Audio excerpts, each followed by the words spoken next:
So we've already established that second thought doesn't have a clue what capitalism is. Every few years, and pretty much constantly over the last half-decade or so, the US enters a cataclysmic debate over the federal minimum wage. He's trying to say that the other side have a debate. What they try to debate with? The laws of supply and demand? Some people think raising the wage would destroy businesses and raise prices for goods and services. Now, it's not a case that we think of what the results would be. We actually know what the results would be because we understand basic economics. I mean, you wouldn't argue with that with the laws of physics. You wouldn't argue with gravity. Somebody walks off a cliff, they're going down the way.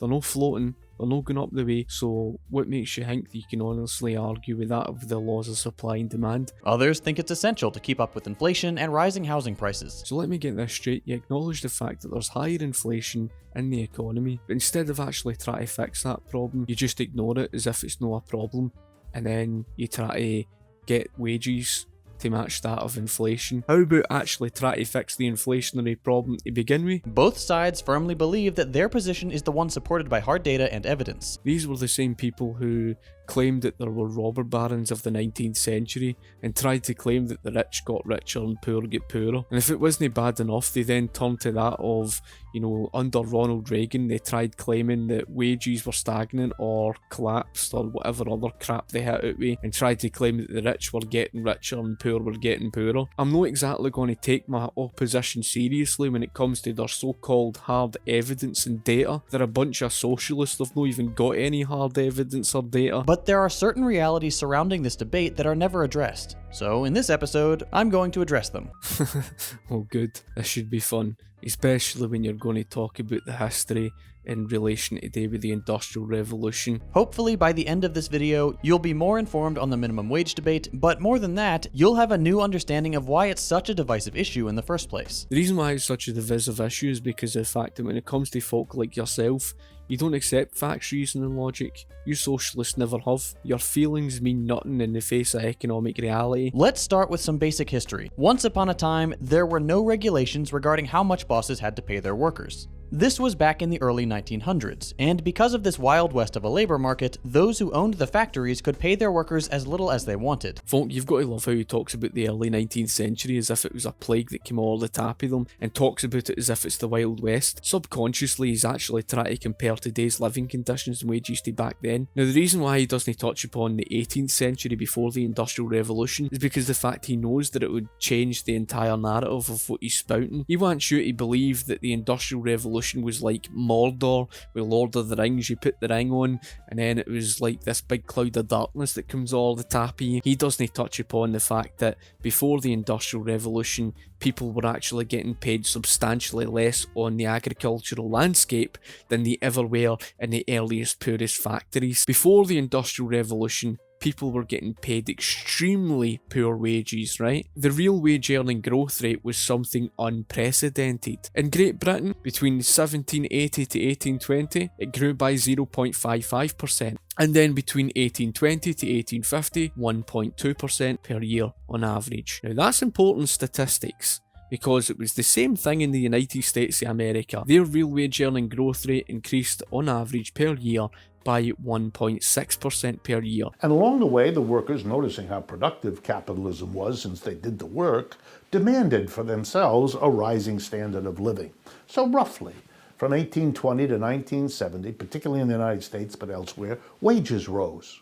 That's what, over that time, capitalists were doing so well they could raise the wages of their workers and still make out like bandits. The very fact that a Marxist, like that of someone like Richard Wolff, would go as far as to concede to the fact that for more than 100 years, right up to 1970, wages would continuously improve. Long before any government legislation, exploitation by his definition means to extract as much as possible out of people whilst giving them as little in return. How the hell can you see your work week hours reduce, your living conditions improve, your life expectancy improve, your wages continuously improve, and if anybody is honestly trying to argue with the growth during the Industrial Revolution, stare at this and you can see for yourself.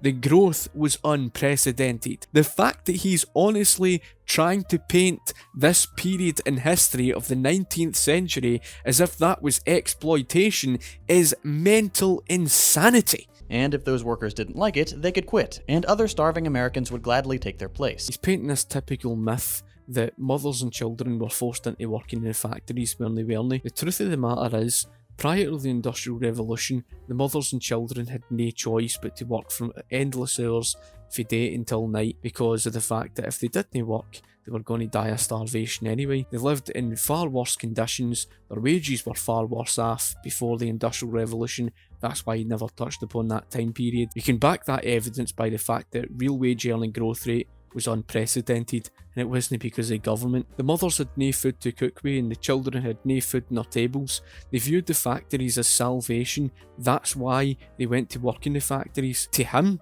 of course the conditions were pretty damn awful. To him, of course the living wages were pretty damn poor. But what does he think the wages were like before then? The mothers and children were not forced into working in them.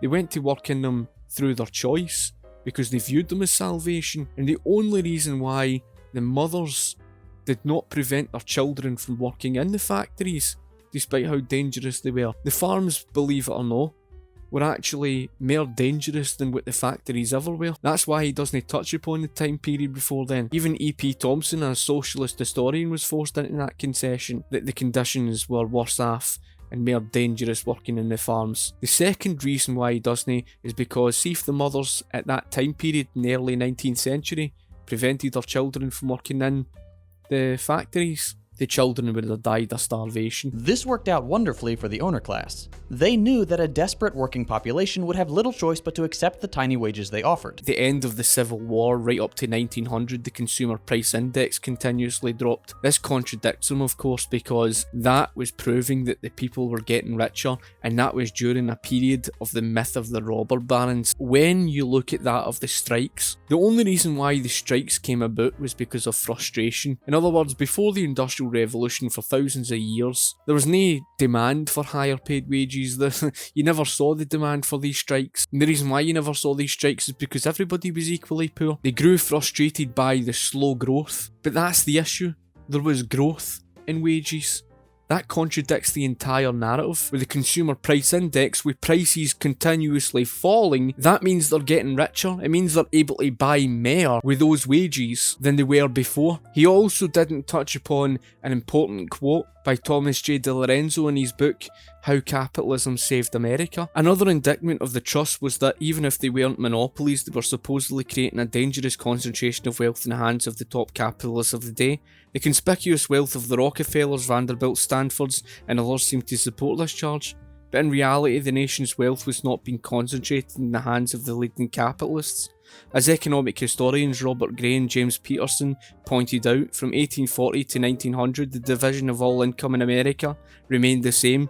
Labour received 70% and property owners, capital and natural resource suppliers received 30%. Because the alternative was abject poverty and starvation. Over the years, labor laws were established to help prevent this predatory behavior, and in 1938, the Fair Labor Standards Act established the country's first minimum wage. Oh, and by the way, folk, in 1929, when the stock market crash had occurred, the unemployment rate sat at 3.2%. Now, the lowest that FDR could get unemployment was down to about 14%. Unemployment, as I say, sat at 3.2% when the Great Depression happened in 1929. So if the lowest he could get it was at 14%, why is that? Because in 1938, the same year that he spoke about that was the year of the Roosevelt Recession. In other words, because of his failed policies, the unemployment rate shot back up to 19.0%. That's why the real recovery did not begin until after the Second World War, in 1947. A system that had already been implemented in other developed nations. This legislation also banned the use of exploitative child labor, which had been an incredibly lucrative practice for early 20th century business owners.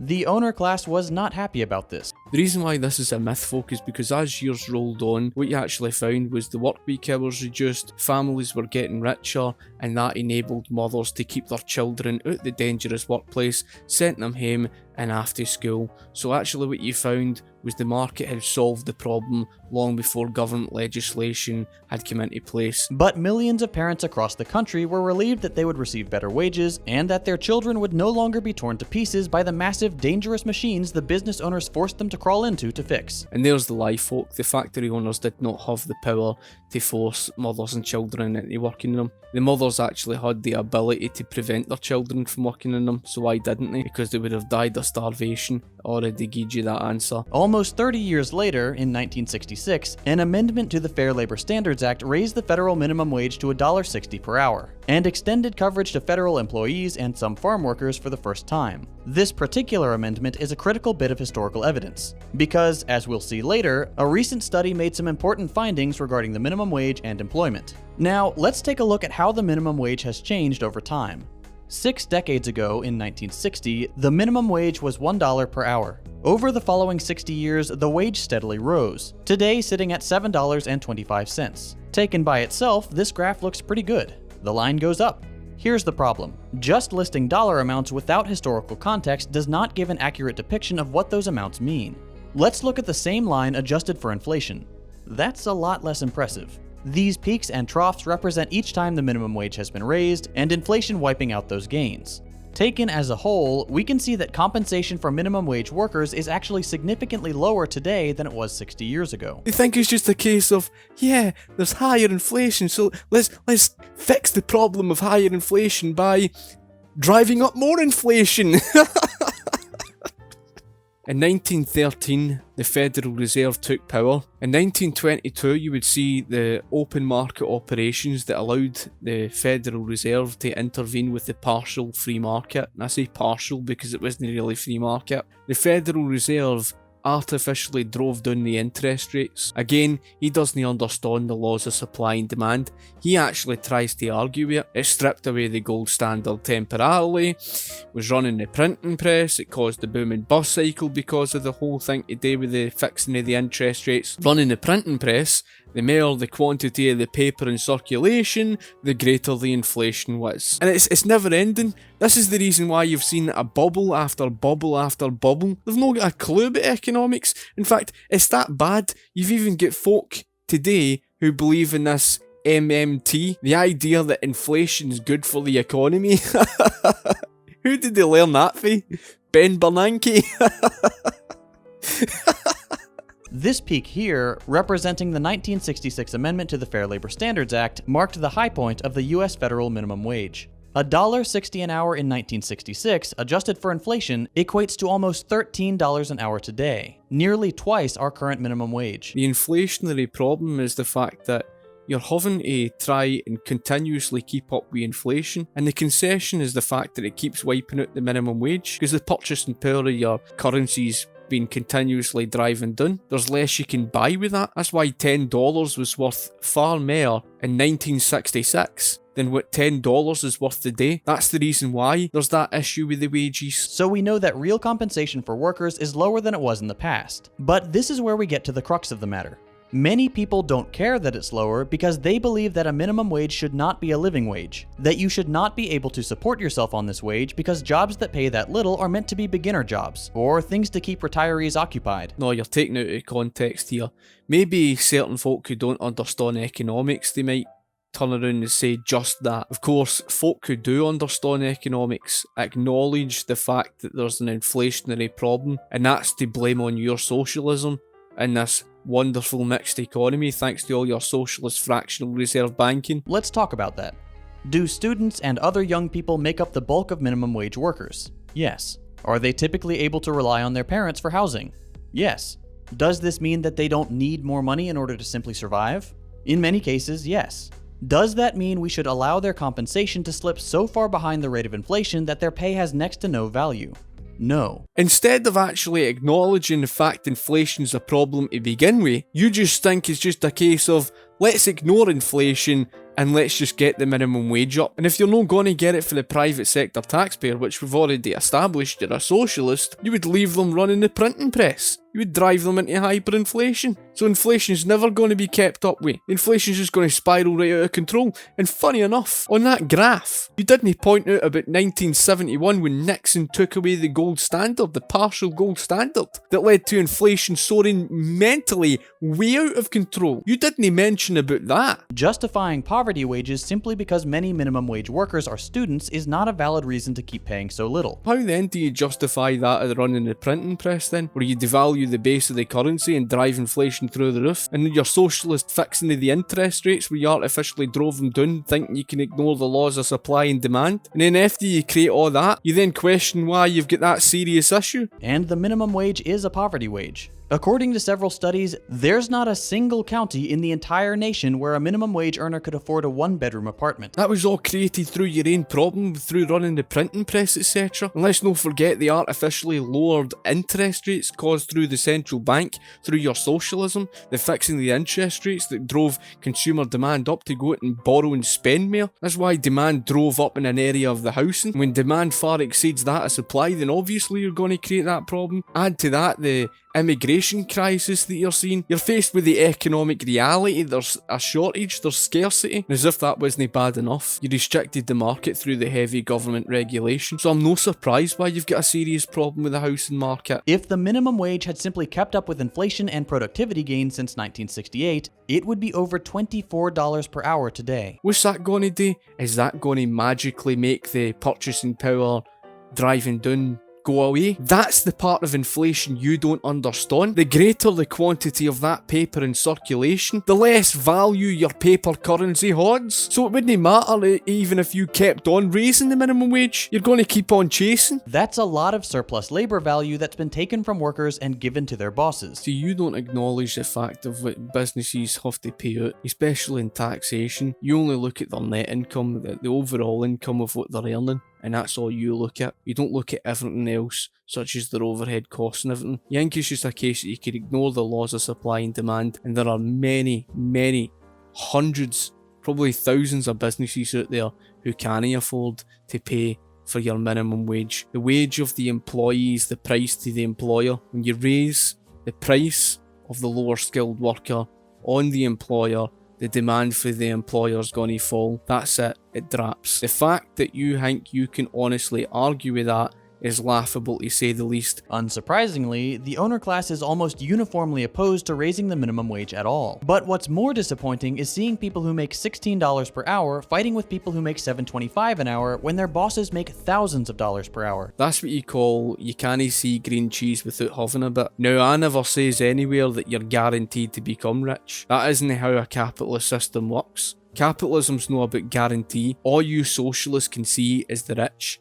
That's all you see. There's a certain mindset in America where people believe if I just scrimp and save enough, if I work enough overtime, if I do what I'm told, if I just work hard enough, one day I'll be the one making thousands of dollars per hour. Of course, the owner class is thrilled by this. When the working class is divided, those who make twice the minimum wage fighting against lower wage workers earning even a single dollar more, it makes the capitalist's job that much easier. How does it make a capitalist's job easier that their business people are fighting with each other and creates an unsettled workplace that then passes off onto the consumers? Or did you not even think about that bit? Remember, the people making $16 an hour are still making less than what the minimum wage should be if it had just kept up with inflation and productivity. It's a constant rat race trying to keep up with the inflation. And how the hell can you be such a hypocrite and complain about the cost of living? That's caused by the higher inflation. When people say your Big Mac will cost $30 if the wage goes up, they're clearly not familiar with McDonald's pay in Denmark. If you work at a McDonald's in Denmark, your starting pay is $22 per hour. You also get 6 weeks of paid vacation, life insurance, a year of paid maternity leave, and a pension plan. Their Big Mac costs 27 cents more than in America. 27 cents is apparently the difference between respecting your workers and considering them stupid, morally deficient, low-skill workers. The argument that raising the minimum wage will increase prices on housing and goods has no basis in reality. So I don't know where you seem to get the claim for that they'll get a $22 minimum wage when it's actually about $11 odd. They've got a severe lack of productivity in their domestic economy. So as a result of their super high tax rates, because they're not just paying out income tax, they're paying out more than 80% in taxes in total because of sales tax and everything else. And as a result of that, they're producing less, so the cost of goods and services all drive up because there's less being produced. Most of their workforce work abroad in foreign countries, etc. It's no different with that of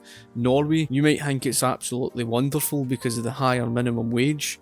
You're completely ignoring the fact that they're being taxed half to death, where most of their wealth has been, taken away from them. You don't understand the difference between official figures and real figures. Official figures when it comes to unemployment is addressing those who have been recently made redundant within the past year. Official figures do not account for the long-term unemployed. The real unemployment figures accounts for everyone. That includes those who are long-term unemployed, shall I say. And here's a quote by Thomas J. DiLorenzo in his book, The Problem with Socialism. Denmark is another Scandinavian country that is trying with good reason to flee from its socialist past. More than a quarter of the working age population, 18 to 66, is on the government dole. For every 100 persons employed full-time, there are about 60 working age welfare recipients. More than 1.5 million people in a country of approximately 5.5 million people live full-time on a taxpayer-funded welfare handouts. This requires a very heavy tax burden, including using 2016 numbers, a marginal income tax rate of 55.6%, on incomes of $55,000 and above, a 25% national sales tax, and a wide variety of other taxes, including an additional 180% tax on automobile purchases. Green taxes on such things as heating, electricity, water, and gasoline increased dramatically in the 1990s when the Social Democrats were in power. In relation to what I just quoted, Denmark strongly deregulated their economy in 2001. In other words, they're more capitalist in that sense than what the United States of America is. They've got strong economic business freedom. That's the only reason why their economy is able to sustain itself to a certain degree. Your country isn't like that at all. You've already conceded to the fact that deregulation is this, thing that would lead to all hell breaking loose. In fact, you've practically already made that argument within your own video. Let's move on to probably the most common example. Raising the minimum wage will drive companies out of business. On the surface, this is a valid concern. Many small businesses do operate on razor-thin margins, and an increase in employee compensation could in theory make their business untenable. Let's return to that study I mentioned earlier. In September of 2020, a new report was published that examined the effects of the minimum wage increase as part of the 1966 Fair Labor Standards Act amendment. Their findings? Earnings rose sharply in all affected industries, the racial wealth gap was significantly diminished, and, most importantly for this discussion, there was no adverse effect on employment. Here's a quote for you by Tom Woods in his book Real Descent. The prosperity of the 1960s was fueled in good measure by the inflationary policies of the Federal Reserve. In John F. Kennedy's 3 years as president, M2 growth averaged about 8% per year, far higher than the 1950s. This produces resource misallocation that can look like prosperity. This false prosperity is self-reversing. By 1970, just as Arthur Oken, influential White House economist throughout the 1960s, was boasting that the business cycle had been tamed forever, the recession began. Americans paid for that false prosperity with a decade of inflation and stagnation, as economist Mark Thornton points out. From the beginning of 1946 to the beginning of 1965, the consumer price index increased by 71.4%, but then increased 20% by the end of the decade. From 1965, when the experiment began in earnest, to the end of 1980, the CPI increased by 176.6%. The experiment had tripled the rate of inflation experienced by consumers. Mark Thornton, of course, does go on to mention about the fact that the United States of America was that close to hitting a second Great Depression as a result of it. The soaring inflationary problem that you were faced with as a result of all of that. Now, like I said, there's a strong difference between that of official figures of unemployment to that of real figures of unemployment. Of course, you didn't acknowledge that fact. Another thing that I must add that I forgot to mention is that just because the minimum wage was imposed, it doesn't mean to say that that was the causation for why unemployment hadn't changed. For all you know, an event could take place. The London 2012 Olympics is a good example of this, or maybe the 2014 Glasgow Commonwealth Games. These are the type of things that happen because these events can obviously influence employment. So it really depends on what happens in a specific year. You have to look at not just the short-term given effects of policies, but of course the long-term. This is one of the biggest fallacies that Henry Hazlitt had pointed out socialists don't understand. They only look at the short-term, they don't look at the long-term effects of their given policies. And over time it would take its toll, especially with the soaring inflationary problem that you've seen in the 1960s. Businesses could afford to pay their workers more, they just didn't want to. It's no stretch of the imagination to assume that the same is true today, especially when tax breaks for businesses and the wealthy have increased dramatically since the 80s. Coincidentally, the period since which worker compensation has stagnated. So, based on historical precedent, there's no reason to assume that increasing the minimum wage would drive companies out of business. Again, he wants you to believe that under the period of Ronald Reagan that things were simply awful, and I've shown these statistics before and I'll show it again. I'm not even going to read it, you can read it for yourself, and basically it points out the very evidence to show for the fact that the rich got richer and the poor grew richer faster.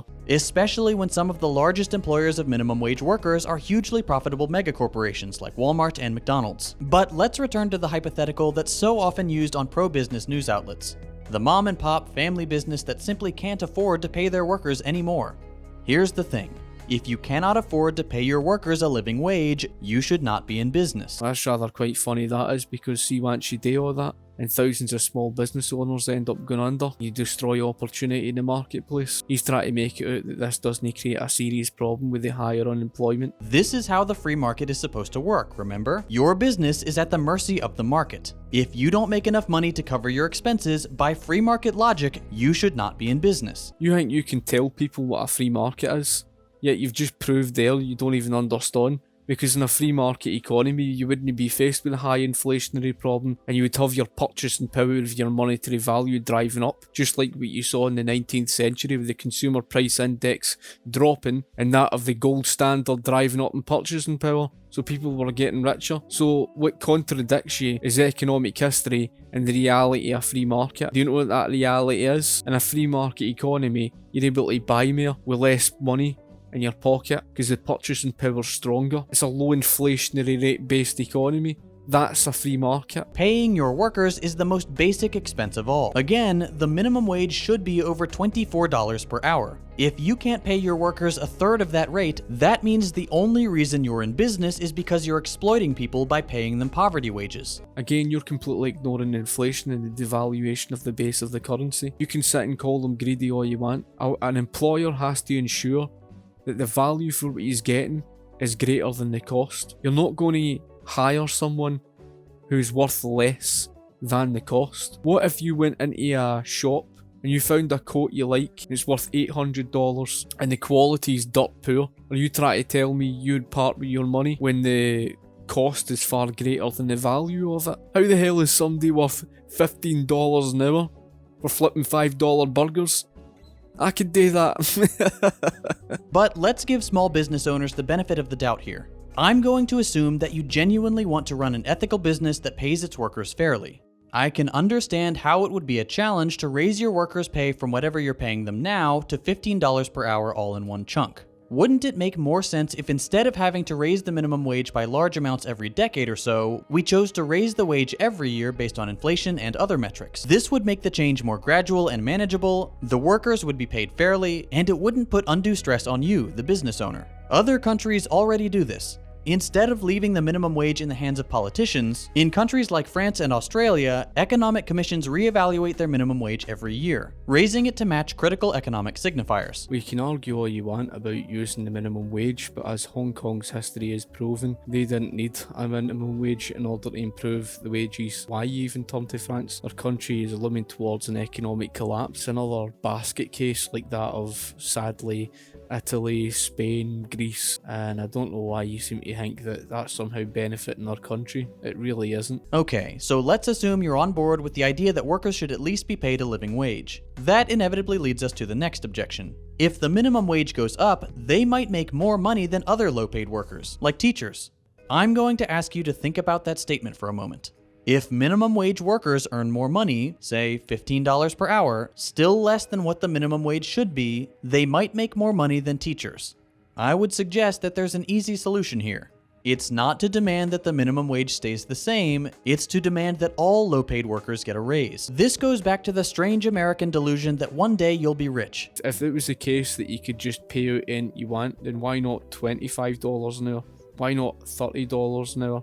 In fact, why not $50 an hour or $100 an hour? The funny thing was, you mentioned about McDonald's. Here's an article that you can go and check out for yourself, and I'll put it in the description area below. In 2020, the federal government spent over $720 billion on the military, and that was just the base budget. When you account for other aspects of the so-called defense budget, you get numbers that are alarmingly close to $1 trillion. $1 trillion in a single year. More money than the next 10 nations combined spend on their militaries. There's not a country on Earth that could even come close to threatening the US. And yet we spend all this money on submarines and aircraft carriers and billions of tons of bombs. We have the money to fully fund our schools, invest in new public projects, and improve the lives of all Americans. Our priorities are just out of alignment with what the country actually needs. I actually agree with you on that point about where the money's gone. It's a complete waste, and it's gone to all the military spending, and I agree. Did you know learn history from prior to Margaret Thatcher and what happened to Great Britain? Or did that just go flying right over your head? I was born into your British NHS, your British NHS, the one that you bow to, the one that you wish you had in America. So wonderful that it's been left with massive big long waiting lines since its inception. So wonderful that more than 9,000 cancer patients die every single year because apparently it's